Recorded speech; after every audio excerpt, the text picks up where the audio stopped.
All right, guys, our 2011 Jeep Wrangler is back, not for the same problem. He's come back to go ahead and take care of the airbag light. He's got a headlight that's out and stuff, but we're going to look at the airbag on this thing and see if we can't figure out what's wrong with it. Let's get into it.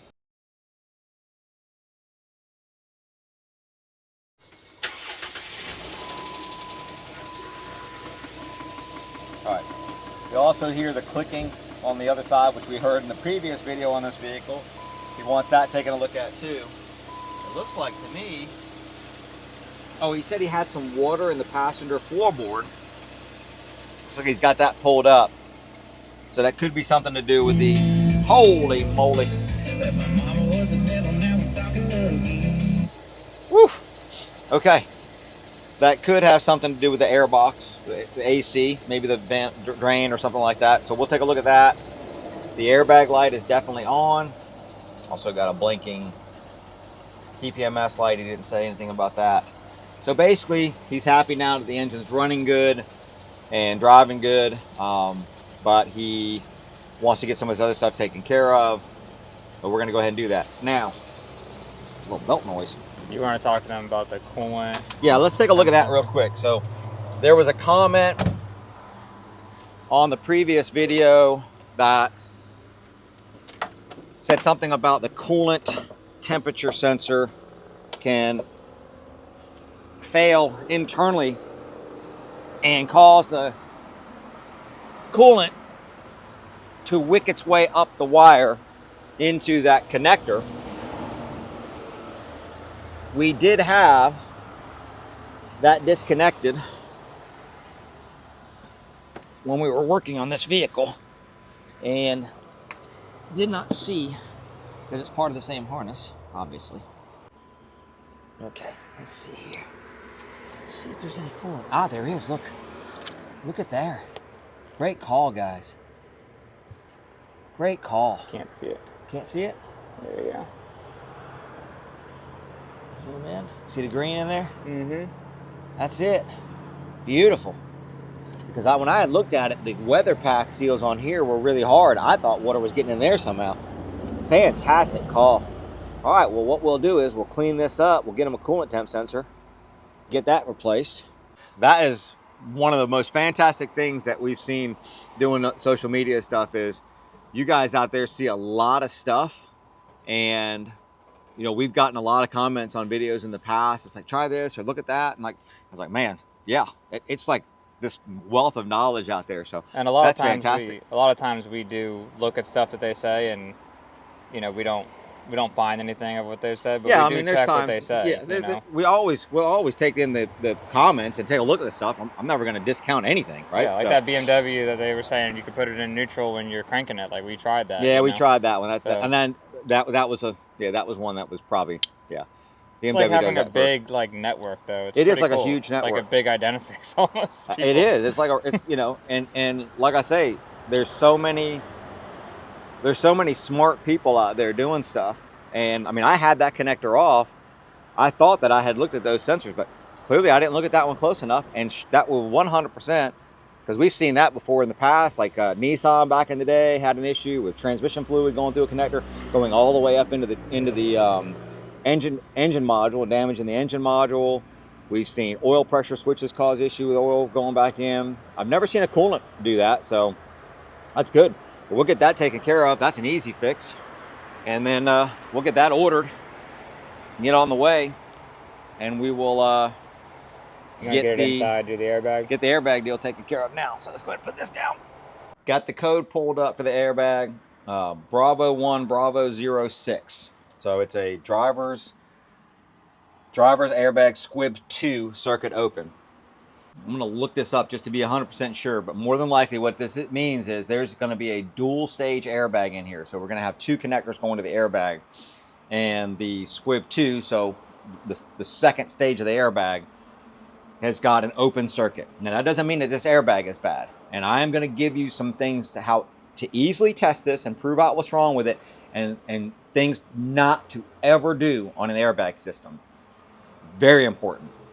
Let me go ahead. I want to just double check that I'm thinking about this right, and then I'm going to get the airbag out and pull some covers off right here so we can access what we need to access, and then I'm gonna show you how to run these tests. They're not difficult to do, but you just need to be careful. So let me get this thing prepped and look up a little information on this. Got the airbag out of it, and I want to, when you're doing airbag work, be sure you look up how do you disarm the system, how do you safely store the airbags or whatever you've got out of it when you're not working on it, right? To put them away from you and stuff. But the biggest thing is, look up how to disarm the system and how to make sure it's not going to deploy. The one thing, so how this system is going to function is the airbag control module basically checks the resistance on all the circuits that have to do with the airbag. If anything is outside of that resistance value that's in specification, it's going to throw a code, going to say, nope, we're not going to work that airbag.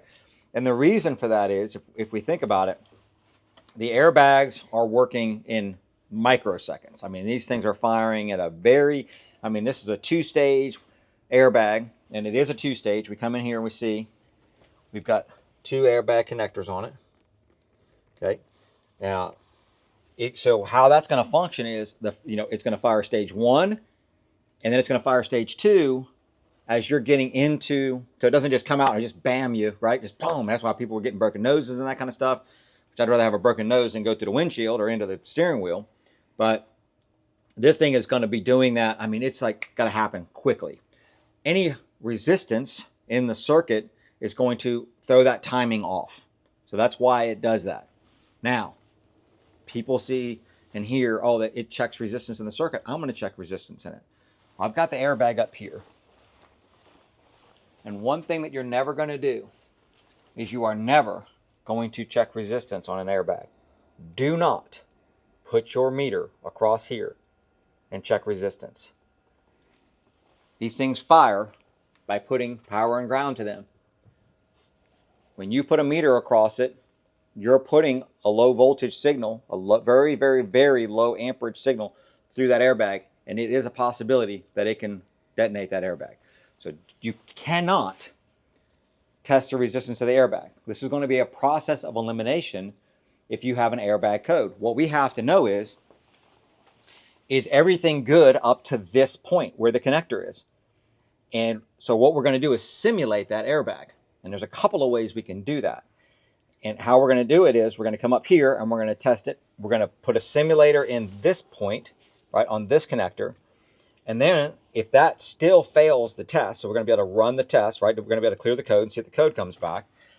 And in this case, I'm going to show you another thing on there in just a second.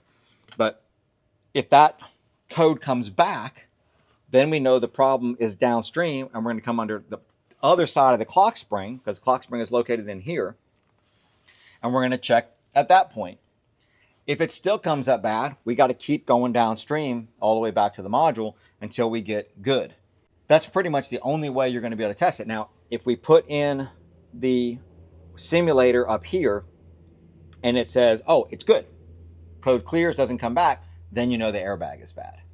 That's how we're going to determine this. And when I say simulator, I'm going to show you what the simulator is. It's incredibly simple thing. While I was looking up the wiring diagram and stuff on this, I want to show you a pitfall here that can catch you off really easily. So I've got let me go ahead and pull up. I just punched in, if we look up here at the top, I'm not a big search guy in all data, but a lot of people still use the search function. It's fine. I punched in the code up there. We can see we have 7 results. And if we come down, we've got some, we'll talk about this in a second. We'll talk about this right here in a second. But if we come down, we got probable causes. We click on that. And then we scroll down. Oh, maybe it wasn't this point. Hang on. Where did I go? Somewhere. That's not that. Oh, here we go. Here. There it is. All right. If we go here, so it's just a little wiring diagram. This is the factory wiring diagram for this vehicle, I'm assuming, for that code. And if we look at the coloring, we can see here is our driver's squib 2, right? This is our controller, so this is our airbag control module, and here's our clock spring. And so we're looking for, I was just kind of getting prepped here and going, okay, well, what do I want to find? I want to find this connector where I can get to these 2 wires, and then I'm going to be coming up on the top side of it, and getting to these two wires right here, right? Which are going to be, something here. So red and blue, one's brown and yellow. That's the brown and yellow, that's one. And there's the other one is red and it's supposed to be blue. That's what I can't see it here. Let's see. Maybe. That's bluish. So this is going to be the one that's our problem, is this one. All right, sounds great and wonderful until you come under here and you start looking around, because I'm like, okay, well, where is the other side of that? Where's here's the clock spring assembly. Where's our connector down here? And we've got, 1, 2 connectors there. We've got one up here, right there.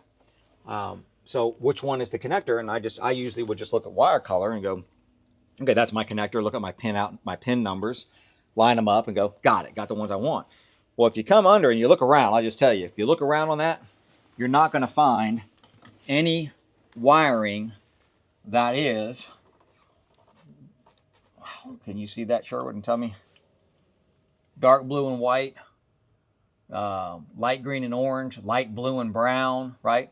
So dark blue and white, light blue and brown, you're not going to find that on any connector. There's 1, 2, 3, 4 connectors on it, and you're not going to find that anywhere. I'd searched all over, and I'm like, okay, well, that doesn't make sense.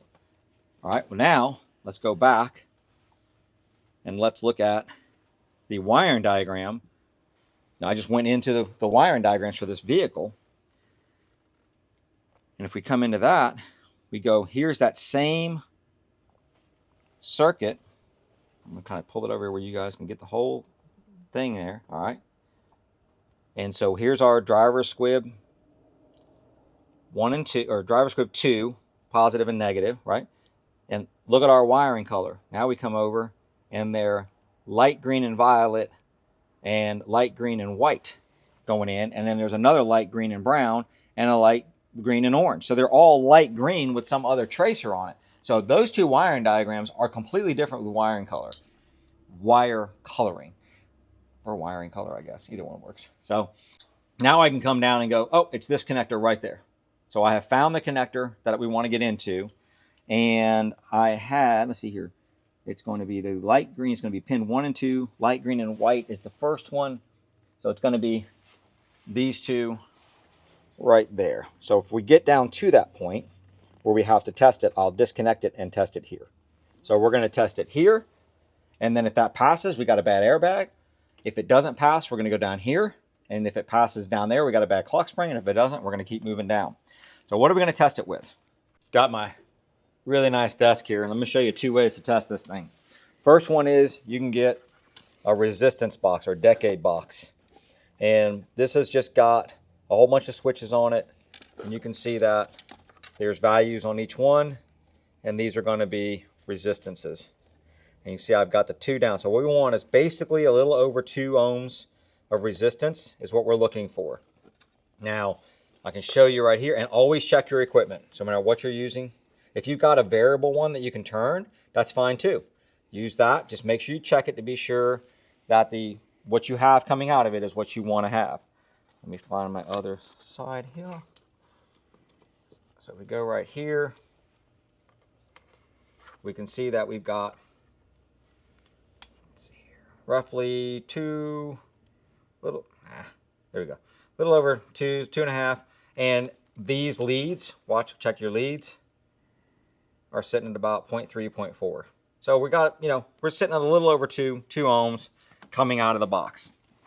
All right, so that's going to be a way you can do it. You can use, you've got all kind of resistance values that you can use or put in place to check different things.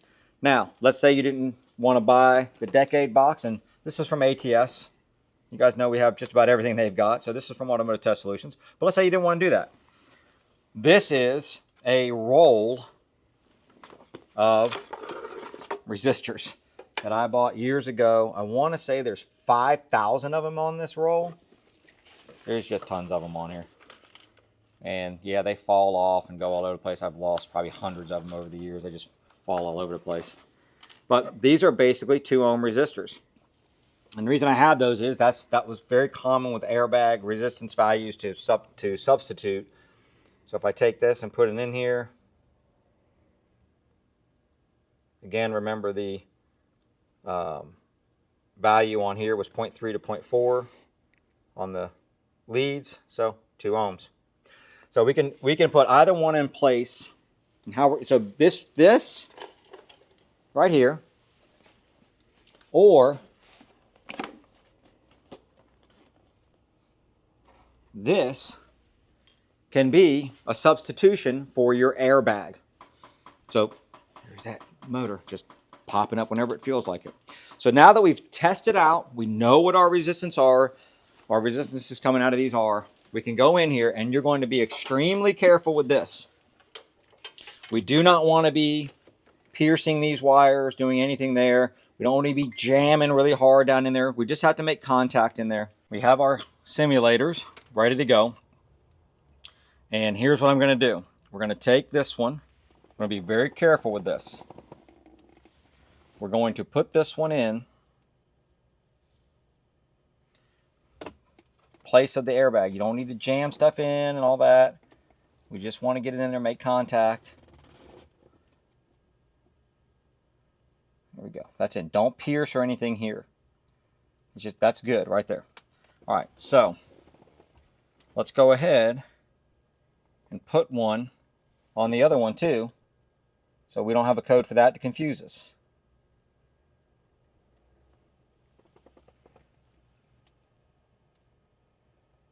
All right, we should be good there. Those are now our airbags. So that's our airbag assembly simulated there. If we go in, let's turn our key on. Let's clear the codes. Yes. Yes. Okay. All right. We'll cycle the key. Every car is different. Sometimes you don't have to cycle the key, but all right. Right now we have no fault codes. So that would lead us to believe the airbag is the problem. But it's a clock spring. We want to turn this wheel back and forth. We want to get this thing all the way to stop. We want to do this a few times. If the clock spring is good, we'll still maintain no codes. If the clock spring is bad, we will set that code again. So let's go ahead and start it up. Open the door.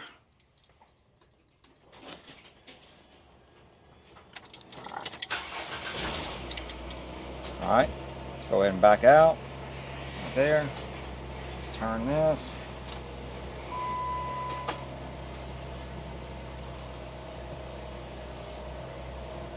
Let's do it a couple times. Just pull all the way one side, all the way the other.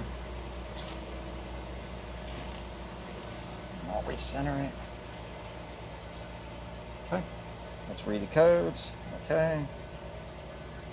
Okay, so we do have driver's airbag squib 2 circuit open. Not 1, so 1 is good. Remember that 1 was good to begin with. All right, just to verify, right, just to be 100% sure, let's do it below the clock spring. So we're going to pull that connector off. Okay, and we know it's the first 2 and the second 2 because I already looked at those. Now this is where the resistors, these little resistors, can be a little more difficult. Up here they're easy because the pin diameter, the size of these is extremely small, and these fit in there really nice and make good contact. Down here, when you start getting into bigger pin fitments, right, bigger sizes, these are more difficult to get in and actually hold into place. Now I've seen guys solder ends on these and do all kinds of stuff, and you certainly can do that. You can make one of these and do, I mean, Volvo had one of these deals made into a whole big plastic thing. You literally just plugged it in. But for me, this is where the Decade box shines, because I take the AES Wave terminal kit and you basically pull these, you know, it's got a whole bunch of them in there for all different sizes, and right, and you just put them on the end of the Decade box. Now I can just plug these in. So I know that this side is for the Squib 2, the one that we're having problems with. So I'm just going to go across that side. All right. I'm going to clear the codes.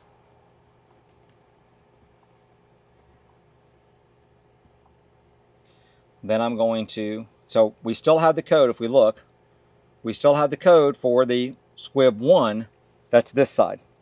So I don't have another decade box to connect to it. We're just going to know we're going to get that code. All right, let's go ahead and do what we did before. Cycle the key, crank it up. Now we're not connected to the clock spring in any way, so this should not have any issue, should not do anything whatsoever, but we're just going to simulate what we did before to make the code set.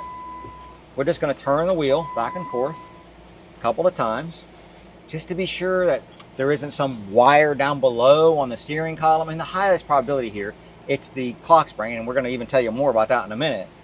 But I want to be 100% sure, because this is going to go somewhere else to be fixed. Well, and also that this, we understand that Chrysler has a problem, but this is not for just testing Chrysler. This isn't just for this car. Right. This is for every car, right? So, but we want to be 100% sure no matter what. All right, I've cycled the wheel back and forth a couple of times. Let's go in, let's read the fault code. We still only have circuit 1, squib 1. So the problem here is the clock spring. Clock spring is bad. Now I told you when we were looking at the data, going through and all data, the stuff there, I told you we would come back to that TSB that said warranty extension. This clock spring has a warranty extension on it that's 15 years unlimited mileage. We looked at the VIN number on this and gave the VIN number to Chrysler just to be sure. We didn't know the clock spring was bad or anything yet, but since it had a code, since it had the TSB on it, we're like, well, it could potentially be that. We called Chrysler and just said, hey, is this thing still under warranty, just to be sure? And they said it's under warranty until June of next year. So June of 2026, this is under warranty still until, and the clock spring is actually got to be ordered in for them. I think they said it's going to take like 5 days to get the clock spring in. But at this point, what we know 100%, so we're going to send this vehicle, obviously this is a free fix. There's no reason for the client to pay us to replace this clock spring. It's not an inexpensive clock spring.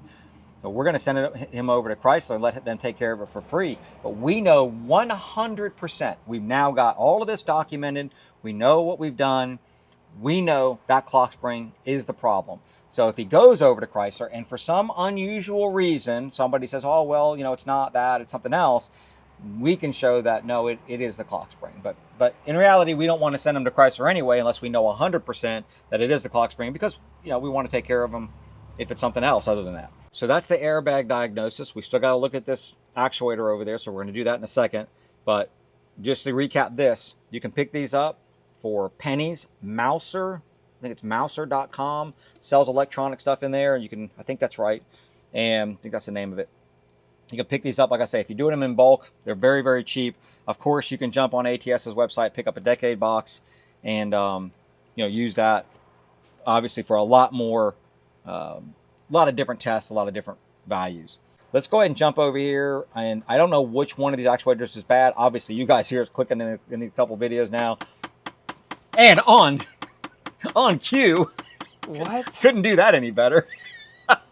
They're gonna think I was doing something over here. I promise you, he did nothing. He was like, his eyes like opened up. Like, all right, so on cue, that thing has made noise. I need to make it do that. It hasn't done it for like the last 15 minutes. I know, it's just been sitting there doing nothing. So we're going to, I need to get in there and see which one it is and then what's causing that. So let's go ahead. I'm going to button this part back up.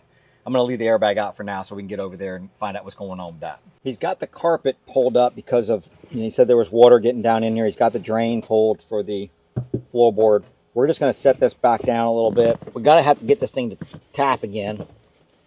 And what I want to do, because there's going to be a few of them, is let's pull the glove box down. Usually, I know some of the Jeeps had issues with the recirc door. All right, so pull that down, set that back here. All right.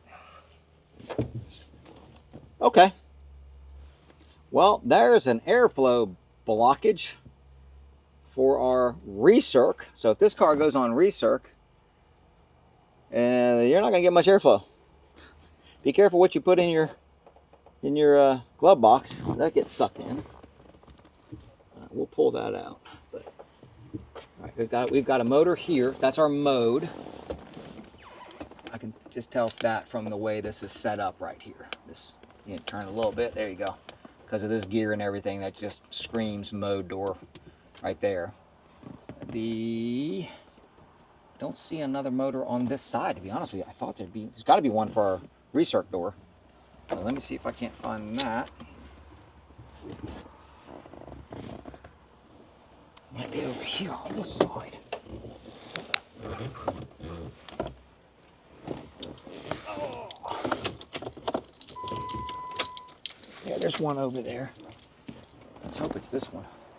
Go ahead and turn your key on again. Yeah, I was trying to get it to. It's not. It's this one over here. That one's not gonna be fun. That's our recirc door. All right, let me get. See how I'm gonna get access to that. There is a fastener here and here for the speaker, and then there's one over here for the speaker. Now, I will say this: I don't know if you're gonna be able to look at it, see it or not with the camera, but there's a speaker grill that's already. I'm flopping it around right now, if you can see that. So we'll see if we can't. Once we get the speaker out, we'll get that out. See if we can't reattach it. But we're gonna go for this bolt, and then one under here. Those two look like 8s. This one under here feels like a 10.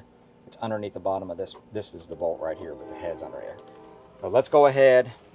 First thing I want to do is I want to see if the recirc door will move. I want to see if anything happens. So you go on the other side there, Sherwood, and maybe you can look in through the thing, and I'm going to move it around and see if we can't see anything happening. Here's the door, and it's connected over on this side, so I can pull the door. The door is not broken because I can pull its holding. So now what we're going to do is let's turn the key off and key back on, and there's our door moving right there. So it actually, there it goes. So you see the door is closed. So that's pulling in outside air now. So now if we turn recirc on, there it is open. See, it doesn't do it on that side. All right, let's do it, close it again. There we go. So what we're gonna find is that motor is gonna have a bad spot on the gear, I feel like. We're gonna need to get the motor out of it and inspect it. And then once we do that, we'll be able to probably determine that the motor itself is actually the problem. But let's go ahead and get this speaker out of the way. And good thing I've got some cool little wrenches here to get into that one, because I don't see a way to get it from the bottom. You got to get it through here. That means you're going to be wrenching like that. All right, let's go ahead and get that. This is a 10. These are not 8s. These are 7s on this side. So we're going to go ahead. I don't have any of them out yet. What?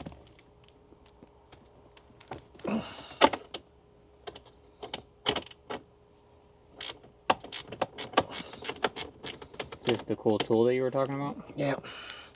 My dad was a TV repairman. He's got a killer set of tools. All right, there's the movie quote. You're just making this a thing now, huh? It is. It's a thing now. That was a great movie back in the day. All right, that one's out.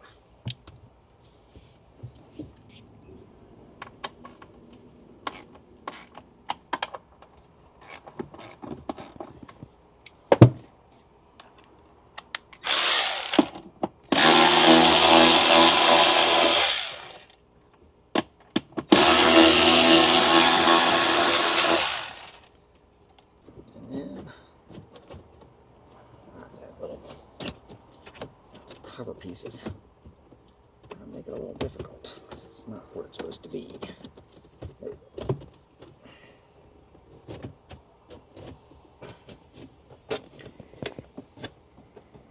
You know, just slide it right out.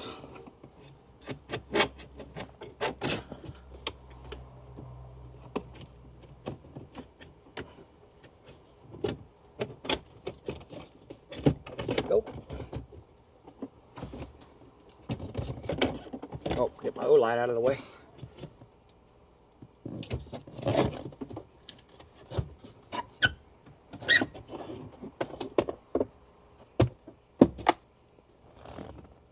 Oh yeah. Well,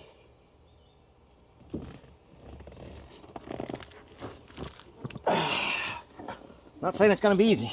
Just saying it's going to be worth it. Got a couple of choices here. Got this little kit. I think I'm gonna find out what size that is, but we got. What's that kit? This one's actually from Worth.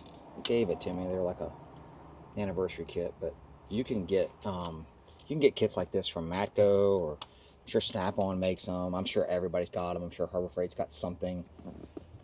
You need something low profile a lot of times when you're doing these. And this is another little thing I got that's just handy because you can put that on there, and then that's going to be real. You get it into places and bend your hand around and stuff. Sometimes it works, sometimes it doesn't. You just need a lot of stuff to try to figure out how you're going to make this, how you're going to make stuff work.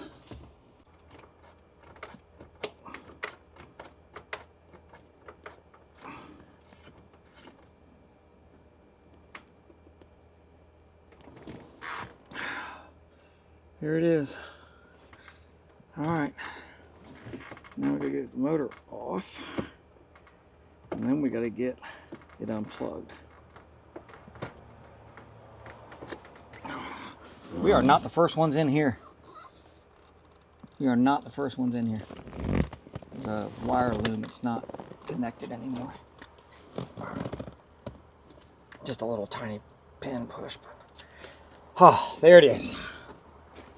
All right, let's take it over to the bench. Let's open it up and let's see if what I'm gonna see is what I think I'm gonna see. Let me see here. Turn the. Yeah, I can move the door. Let's go take it to the bench. Are you kidding me right now? This thing is really. There we go. All right, glasses on.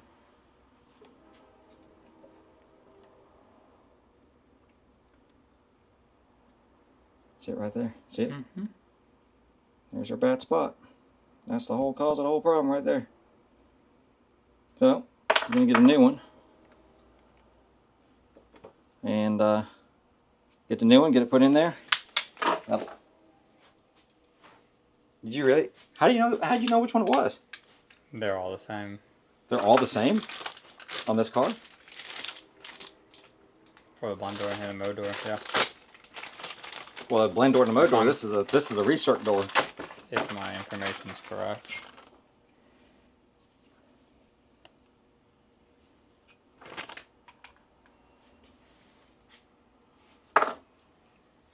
I did that about 4 hours ago. All right. Well, I don't think I'm going to use these bolts because I think they're going to be more difficult with the Phillips head on them. The other one, at least I don't have to hold in while I'm turning. But let's go ahead and get it put in there because Sherwood's already got us a new part.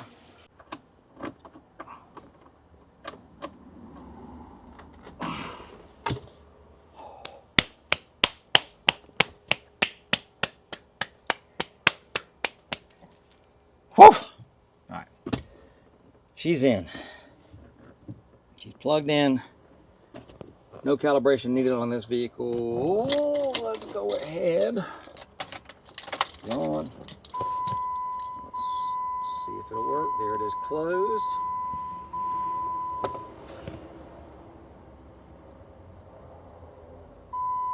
Bam.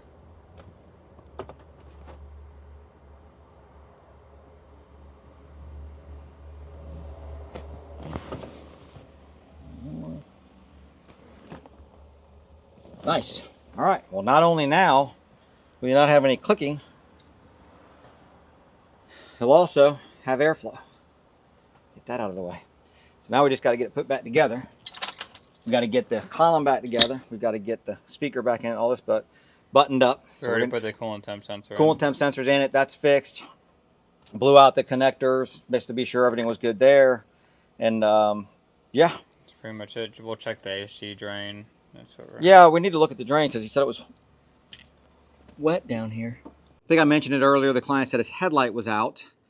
I was just going to come up here and real quick test it, throw a bulb in it, get it on its way. We're going to put that on, on the video. But this is a perfect scenario to show you guys why you need to test stuff under a load.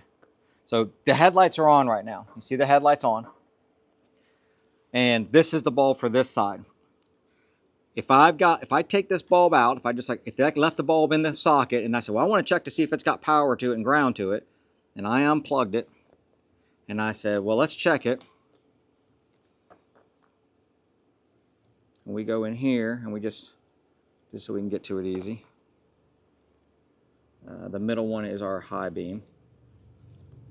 If I come right here, we got power coming from our, and look, that would say, oh, we don't have anything on it. You might think, well, that's ground, right? Showing nothing. Now it should show a ground there, but some people might misconstrue that and say, well, that's got a ground on it. That's not ground. If we plug this in, watch this. All right, and we go back probe.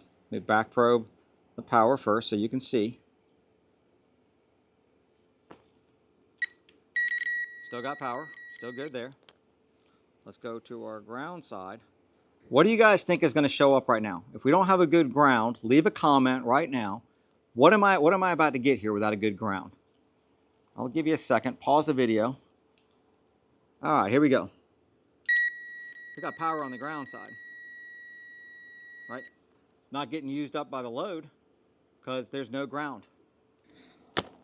All right, now we want to find out where it is. Well, the first indication is, look at the wiring on this thing.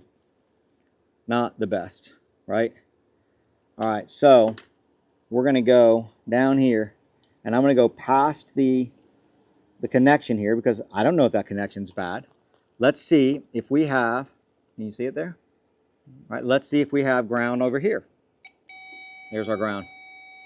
So now we know, we can even go, so we know on that side of the connection, we've got ground. If I even just bring it over here, just to this side of the connection, there's power. We know it's right between those 2 points is the problem. It's that connector. Now I know you guys will say, come on, Sherwood, that's obvious. Look at the tape and stuff. It is quasi-obvious on this one. I mean, yeah, we would 100% go right at that. But do I want to sit there and spend the next, 5 or 6 to 10 minutes to untape these things and figure out all that if it's not the issue? No. Now I know I'm going to untape this thing and find something there that's not right. Now and see, that's the problem with this kind of tape stuff is that can we get it off there without cutting it? I'm about to untape this, but I want to show you guys something. Hopefully you can see it in here. I think this is going to be one of my most hated connectors on the face of the planet. I think this is going to be a Scotch lock. It's very square. So we're going to cut it open. We're going to find out if it's a Scotch lock or not. But if it is, I will tell you, don't use a Scotch lock. Got to be careful. I don't want to cut wires and stuff.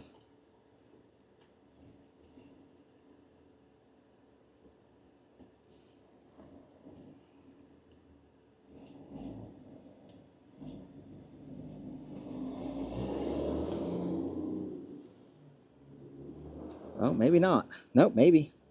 It's not blue Scotch lock. Oh, it's a Scotch lock. For sure. There it is. Absolutely. Never use them for anything. I don't know of any spot where I can ever tell you, use a Scotch lock. I'll pull that off and undo this thing. These things are the worst. Let's go ahead and undo that. Oh, yeah.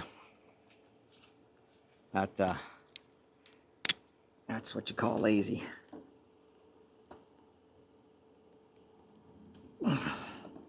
There's a light coming on. I'm making contact. Hey, I fixed it.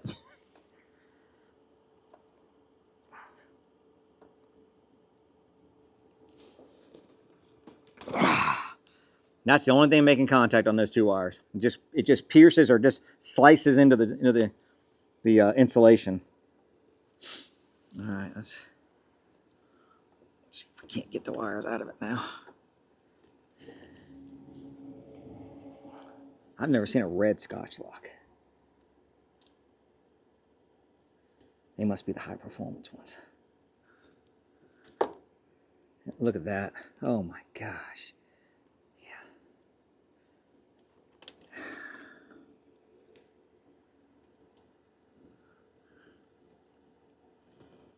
That's been getting hot and has melted. That's why I can't get it out of there. See if I can't stab my hand here.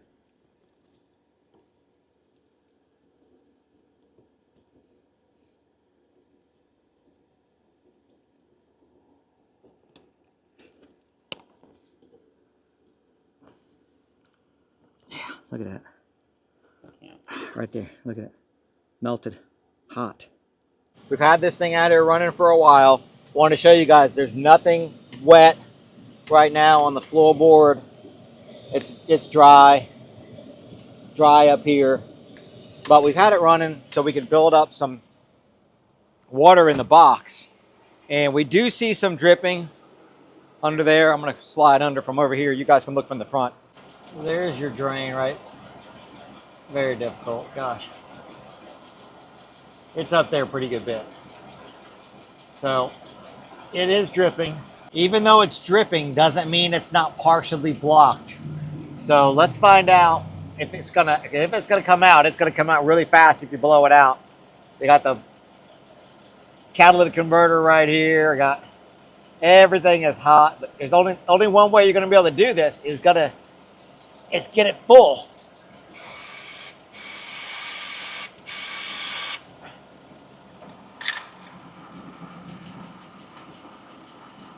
Not really any different.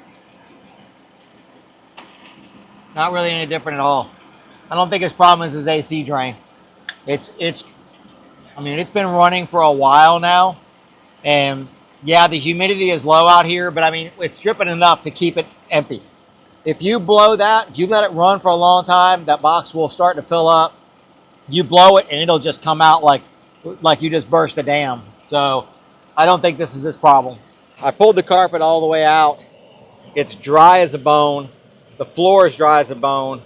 I see where there's a little bit of rust right here, and clearly he's got the drain out of it. But I mean, I don't see anything else. No signs of, tracking coming down the sides. It has not rained here. When was the last time it rained? It rained for the whole month of August, like the entire month. And now it's been a little bit. This could be coming in from the outside somewhere, maybe a windshield or something like that. Top, I don't know. But here's what we're gonna do on this one. We've taken care of every one of his problems. I got the headlight taken care of.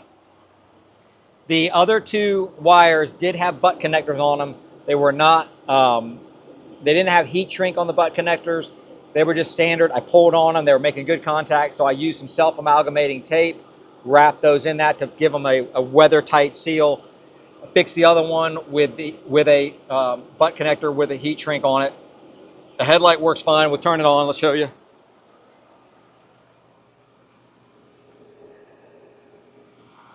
Good. All right. So that's fixed. The recirc door's fixed. The clock spring we got his answer on. That was it. I think that was it. Oh, the coolant temp sensor. Got a new coolant temp sensor in there and all that taken care of.